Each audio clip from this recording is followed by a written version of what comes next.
আপনি কি ভাবছেন আমি তো কষ্ট করে ভিডিও বানাই, তাহলে আমার ভিডিওতে ভিউ কেন আসে না, আমার ভিডিও র্যাঙ্কিং কেন যায় না? মোবাইল দ্বারা কি কখনো ইউটিউবে সাকসেস হওয়া সম্ভব না?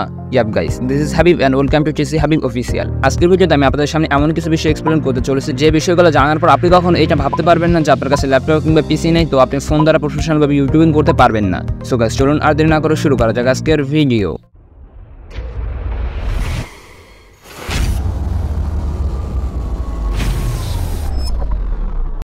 ইয়াপ গাইস, আপনি এই ভিডিওটা দেখছেন, তার মানে আপনি নতুন কন্টেন্ট ক্রিয়েটর। যদি আপনি নতুন কন্টেন্ট ক্রিয়েটর হয়ে থাকেন এবং যদি আপনি টানা 4-5 মাস ভিডিও আপলোড করতে থাকেন এবং এর মধ্যে যদি কোনো ভিডিও আপনার র্যাঙ্কিংয়ে না যায়, সেক্ষেত্রে কোনো সমস্যা নেই।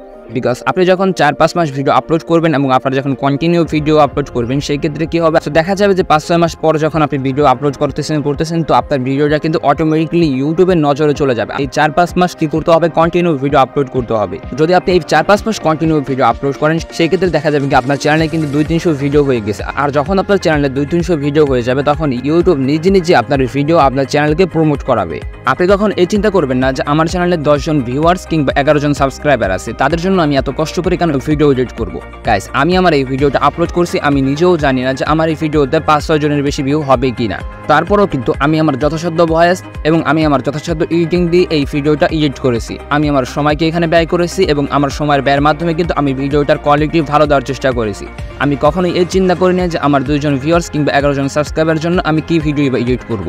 সো আপনি কখন আপনার সাবস্ক্রাইবার কিংবা ভিউয়ার্সের দিকে তাকিয়ে আপনার ভিডিও এডিট করবেন না। আপনি আপনার ভিডিওটাকে এমনভাবে এডিট করবেন যেন মিলিয়ন মানুষ আপনার এই ভিডিও দেখবে। যদি আপনি এই চিন্তা করে ভিডিও আপলোড করতে পারেন এবং ভিডিও বানাতে পারেন, তাহলে আপনার YouTube journey success. Yep guys, এরপর আসা যাক ল্যাপটপ কিংবা পিসি ছাড়া কি মোবাইল দিয়ে আদৌ প্রফেশনালভাবে ইউটিউবিং করা সম্ভব? যদি আপনি এই চিন্তা করে ইউটিউব বাদ দেন, তাহলে আপনি একটি বড় ভুল করে ফেলেছেন। গাইস, আমি একজন মোবাইল ইউটিউবার এবং আমি আমার সমস্ত কাজ কিন্তু মোবাইল দিয়ে করে থাকি। ল্যাপটপ কিংবা পিসিতে যে কাজ করা যায়, আমি কিন্তু সমস্ত কাজই মোবাইল দিয়ে করে থাকি। ল্যাপটপ দিয়ে যে কাজগুলো করা যায় তার 90% কাজ কিংবা 99% কাজই কিন্তু মোবাইল দিয়ে করা যায়। আপনি চাইলে আমার হোম পেজ থেকে ঘুরে আসতে পারেন এবং হোম পেজ থেকে প্রতিটি ভিডিও দেখে আসতে পারেন যে কী করে আমি আমার হাতে থাকা স্মার্টফোনের মাধ্যমে আমার ইউটিউব জার্নিটাকে চালাচ্ছি।